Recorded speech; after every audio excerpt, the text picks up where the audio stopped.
सिंध हुकूमत की कच्चे में सरेंडर पॉलिसी रंग ले आई। कच्चे के इलाकों के 72 डाकुओं ने हथियार डाल दिए। शिकारपुर में पुलिस हेडक्वार्टर्स ग्राउंड में तकरीब। हथियार डालने वालों में 1 करोड़ सर की कीमत वाला बिलो तेगानी भी शामिल। कश्मोर, कनकोट और शिकारपुर के 65 डाकू भी सरेंडर कर चुके। 200 से ज्यादा छोटे बड़े हथियार पुलिस के हवाले। वज़ीर दाखिला सिंध ज़ियाउल हसन लंजार ने कहा कि हथियार डालने वाले डाकुओं को कानून का सामना करना पड़ेगा। ये शुरुआत है, अभी मजीद काम बाकी है। IG सिंध ने कहा कि 40 साल से अगवा बराए तावान की वारदातें हो रही हैं। शिकारपुर समेत कुछ इलाके अभी क्लियर नहीं हो सके।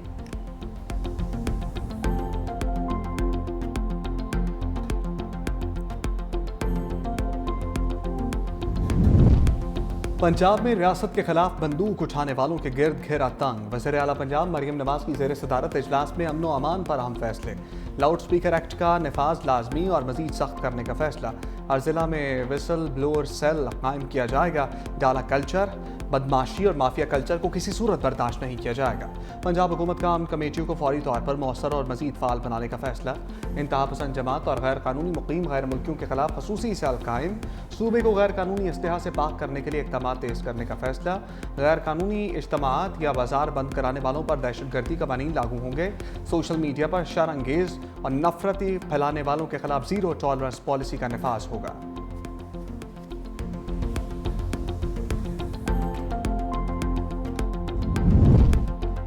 पाक अफगान सरहद तोरखम पर 11वीं रोज भी सन्नाटा। राहदारी तजारत मअतल, सरगर्मियां मुकम्मल तौर पर बंद। ट्रकों पर लोड अशिया खुरनोश खराब होने लगी। सरहद बंद होने से 5000 पाकिस्तानी वापसी के मुंतज़िर। तोरखम में तजारती गुजरगाह बंद होने से ट्रांजिट ट्रेड की हज़ारों गाड़ियां फंस गईं। पाकिस्तान का आला सतह तकनीकी वक्त काबुल पहुंच गया। वक्त काबुल में पाकिस्तानी सफारत खाने में विज़ा निज़ाम में इस्लाहात और तकनीकी अमूर का जायजा लेगा। उधर गैर कानूनी शनाख्ती कार्ड रखने वाले अफगान शहरियों के खिलाफ कार्रवाई का फैसला। नादरा और कानून नाफिज करने वाले इदारों ने पॉलिसी बना ली।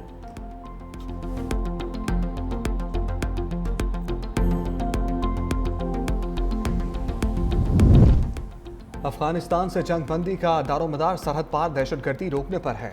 वज़ीर दिफा ख्वाजा आसिफ का रॉयटर्स को इंटरव्यू। कहा, फितना अल खवारिज अफगान तालिबान के साथ मिलकर सरहद पार से पाकिस्तान पर हमला करने के लिए काम करते हैं।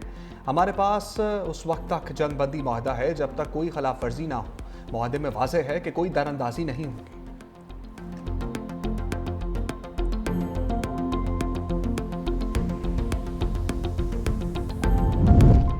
हुकूमत की बड़ी बैठक। वज़ीर आज़म शहबाज शरीफ ने वफाकी काबीना का इजलास आज तलब कर लिया। इक़्तिसादी और सियासी सूरत-ए-हाल पर गौर होगा। वज़ीर दिफा अफगानिस्तान के साथ होने वाले मुआहदे पर ब्रीफिंग देंगे। ECC काबीना कमेटी कानून साजी के फैसलों की तौसीक की जाएगी।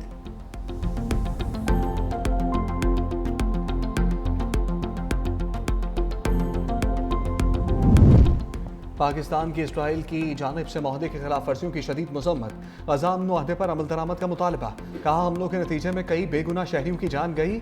ये तमाम इक़दाम शर्म शेख में किए जाने वाले अमन मुआहदे की खुली खिलाफ वर्जी हैं। आलमी बरादरी इसराइली मज़ालिम पर आवाज़ उठाए।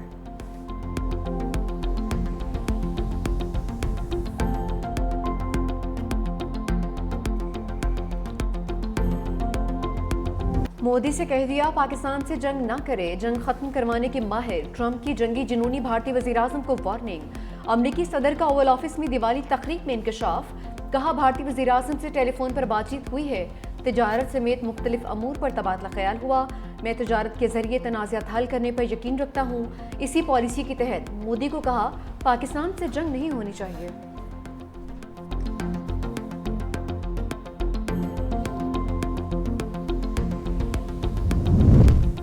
पाकिस्तान नेवी का समुंदर में मनशियात के खिलाफ बर्क रफ्तार एक्शन। बहरा अरब में 97 करोड़ 20 लाख डॉलर की मनशियात कब्जे में ले ली। ISPR के मुताबिक PNS यरमूक ने सऊदी क़यादत में कायम कंबाइंड टास्क फोर्स के तहत कामयाब इंसदाद मनशियात ऑपरेशन किया। कामयाबी पाक नेवी की समुद्री सलामती, आलमी अमन और समुद्रों में गैर कानूनी स्मगलिंग के खिलाफ जद्दोजहद की वाज़ेह मिसाल है। बहरा हिंद के वसी तर खित्ते में अमन व सलामती के फ़रोग में सरगर्म किरदार अदा कर रहे हैं। अमरीकी सेंट्रल कमांड का कामयाब ऑपरेशन पर पाक नेवी को खराज तहसीन। कहा, यह कार्रवाई आलमी सतह पर मनशियात की स्मगलिंग के खिलाफ ताउन की एक बेहतरीन मिसाल है। पाक नेवी ने खित्ते में अमन व इस्तेहकाम के लिए हमेशा कलीदी किरदार अदा किया है। Naval chief admiral Naveed Ashraf ने कहा कि पाक बहरिया कौमी समुद्री मफादात के तहफ़्फ़ुज़ और आलमी अमन के फ़रोग के लिए पुरअज़्म है। ऑपरेशन से पाक सऊदी बहरी ताउन और इंटर ऑपरेबिलिटी मज़ीद मजबूत होगी। वज़ीर-ए-आज़म शहबाज शरीफ की पाक बहरिया के अफसरों और अहलकारों की पज़िराई, कहा मुझ समेत पूरी कौम को पाक बहरिया के अफसरान और जवानों पर फख्र है।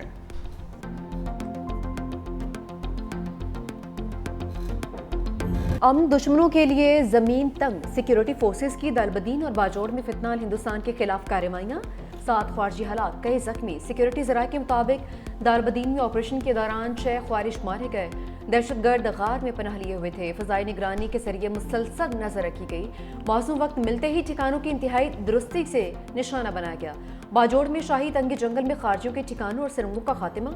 सिक्योरिटी फोर्सेज और ख्वारिश में शदीद फायरिंग का तबादला, 1 ख्वारजी हलाक, कई जख्मी। मुतादिद फरार हो गए। ख्वारिश के ज़ेर इस्तेमाल असलहा, बारूदी मवाद और मुवासलाती आलात कब्जे में ले लिए गए।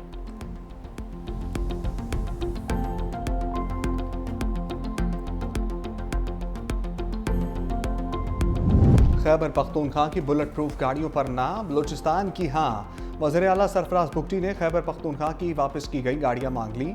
सोशल मीडिया पर लिखा, खैबर पख्तूनख्वा गाड़ियाँ लेने से इनकारी है तो बलूचिस्तान को दे दें। दहशतगर्दी के खिलाफ मौसर कार्रवाइयों के लिए हिफाजती साजो सामान की अशद ज़रूरत है। वफाकी वज़ीर दाखिला मोहसिन नकवी का सरफराज भुगटी के मुतालबे पर फौरी एक्शन, बुलेट प्रूफ गाड़ियाँ फौरी बलूचिस्तान भिजवाने का हुक्म दे दिया। एक्स पर लिखा, खैबर पख्तूनख्वा के इनकार के बाद बुलेट प्रूफ गाड़ियाँ बलूचिस्तान भिजवाने का फैसला किया।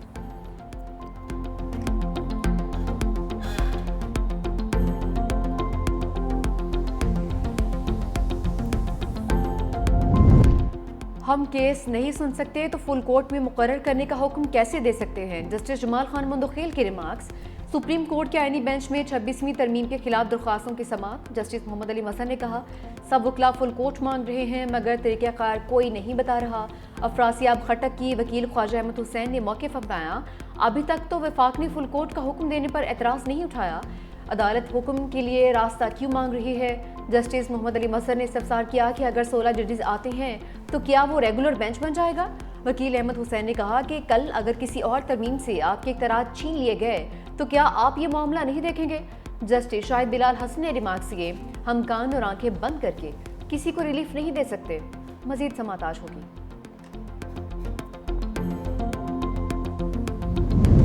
26वीं तरमीम का केस वो जज सुने जो उसके बेनिफिशरी ना हो। बैरिस्टर गौहर का मुतालबा, कहा हमारे वकला इस हवाले से दलाइल दे रहे हैं, जो फैसला होगा हमें कबूल होगा।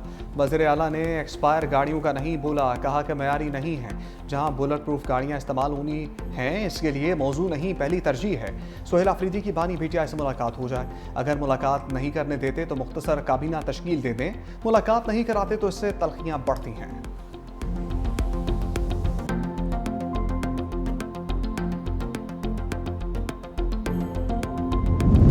बानी PTI से मुलाकात न करवाने पर अदालत लगेगी। साबिक वज़ीर आज़म से मुतालिक तमाम केसेस समाअत के लिए मुकर्रर। इस्लामाबाद हाई कोर्ट का लार्जर बेंच आज समाअत करेगा। वज़ीर आला सोहेल अफरीदी की दरख्वास्त पर भी समाअत होगी। Chief justice Sarfaraz Togar, justice Arbab Mohammad Tahir और justice Azam Khan larger bench में शामिल।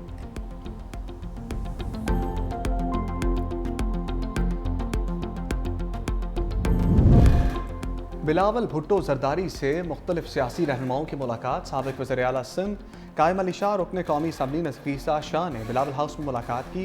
सिंध की सियासी सूरत-ए-हाल समेत खैरपुर के अवामी मसाइल और उनके हल पर बातचीत हुई। बिलावल भुट्टो से पीपल्स पार्टी बलूचिस्तान के सदर सेनेटर उमर गौरगेज ने अब्दुल कादिर गौरगेज के हमरा बिलावल हाउस में मुलाकात की। सूबे की सियासी सूरत-ए-हाल पर तबादला ख्याल किया गया। अब्दुल कादिर पटेल और मेयर कराची मुर्तज़ा बहाब भी बिलावल भुट्टो से मिले।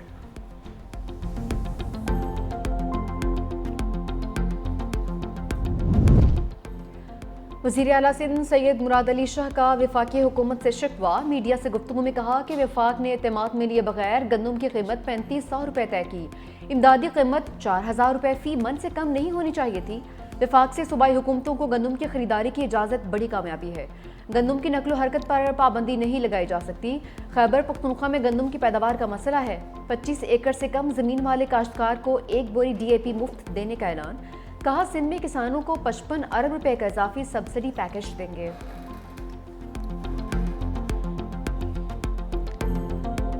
अनफॉर्चुनेटली एक प्री प्लान तरीके के साथ 1985 से इस सूबे के खिलाफ एक साजिश शुरू की गई। इस सूबे से किस तरीके से हम इन्वेस्टमेंट को मूव करें, लोगों को डराएं, यहाँ पे फसाद कराएं, पार्टियां बना के मसनूई तरीके से फसादात करा के लोगों को इस तरह ऐसा माहौल पैदा किया गया। कराची अगर इतना ही बुरा है, कराची इतना ही गंदा है, तो पूरे पाकिस्तान से लोग रोजगार करने के लिए रोजाना कराची क्यों आते, बाकी शहरों में क्यों नहीं जाते यार? सीनियर वजीर शर्जील मेमन ने सिंध के खिलाफ साजिश बेनकाब कर दी। कहा सूबे से सरमाकारी और सनतों को निकालने की साजिश की गई, मसनूई तरीके से पार्टी फसादात कराए गए। कराची इतना ही बुरा है तो पूरे पाकिस्तान से लोग रोजगार के लिए क्यों आते हैं? वफाकी हुकूमत ने पीपल्स पार्टी की अपील पर गंदम की इमदादी कीमत मुकर्रर की। कुछ लोगों को बेनज़ीर इनकम सपोर्ट प्रोग्राम अच्छा नहीं लगता। शर्जील मेमन की Korangi association of trade and industry में सनतकारों के साथ मुलाकात। सीनियर वजीर सिंध की ताजरों और सनतकारों को हर मुमकिन ताउन की यकीन दहानी।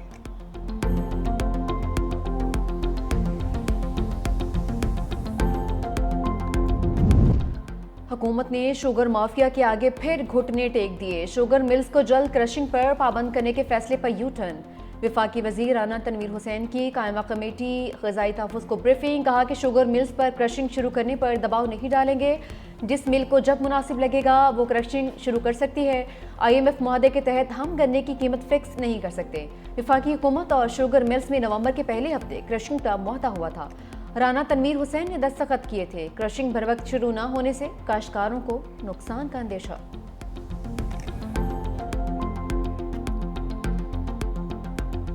आमरीत और जबर के खिलाफ मुज़ाहमत की अलामत। साबिक़ खातून अव्वल बेगम नुसरत भुट्टो की 4वीं बरसी। नुसरत भुट्टो 23 मार्च 1929 को ईरान के शहर अस्फहान में पैदा हुई। साबिक़ वज़ीर आज़म ज़ुल्फ़िकार अली भुट्टो से 1951 में रिश्ता इज़्दवाज में मुंसलिक हुई। ज़ुल्फ़िकार अली भुट्टो की हुकूमत ख़त्म होने पर क़ैद-ओ-बंद की सोबतें बर्दाश्त की। ज़ुल्फ़िकार अली भुट्टो के बाद पीपल्स पार्टी को मुनज़्ज़म किया। कई बार रुकने कौमी असम्बली मुंतखब हुई। बेनज़ीर भुट्टो के दौरे हुकूमत में नुसरत भुट्टो सीनियर वफाकी वज़ीर भी रही।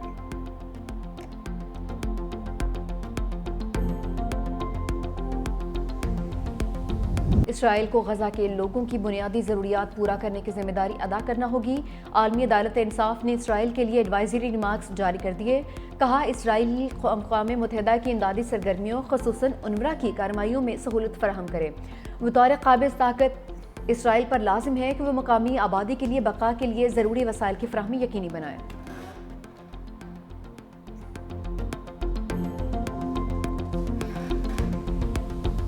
रावलपिंडी टेस्ट कौमी टीम के हाथ से निकलने लगा। पाकिस्तान की दूसरी इनिंग्स में बैटिंग लाइन लड़खड़ा गई। 94 पर 4 खिलाड़ी आउट। कप्तान शान मसूद, इमाम उल हक और अब्दुल्ला शफीक डबल फिगर में भी दाखिल नहीं हो सके। साउद शकील भी 11 रन बनाकर पवेलियन लौट गए। जनूबी अफ्रीका ने पहली इनिंग्स में 404 रन बनाए। आखिरी विकेट पर 98 रन की शिराकत। रबादा 71 रन पर आउट हुए। मैथ्यू सैमी 89 रन बनाकर नाकाबिल शिकस्त रहे। टेस्ट डेब्यू करने वाले आसिफ की 6 विकेट टेस्ट का 92 साल रिकॉर्ड तोड़ दिया। 38 साल की उम्र में 5 या ज़ायद विकेट लेने वाले बॉलर बन गए।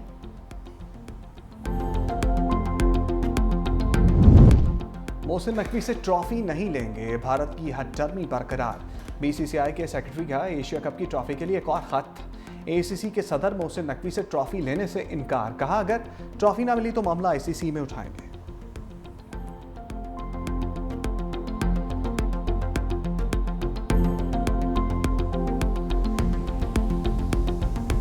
पेरू में हुकूमत के खिलाफ पुरतशद्दुद मुजाहरे। अबूरी सदर खोसे जहरी ने दारुल लिमा में हंगामी हालत नाफिज कर दी। अवामी इज्तिमा, एहतजाज और दीगर आइनी हकूक 30 दिन के लिए मअतल रहेंगे। सदर जहरी ने अपने खिताब में कहा कि फ़ौज को सड़कों पर गश्त की इजाज़त दे दी है। जुराइम पेशा अफराद के खिलाफ जंग जारहाना हिकमत अमली से लड़ी जाएगी।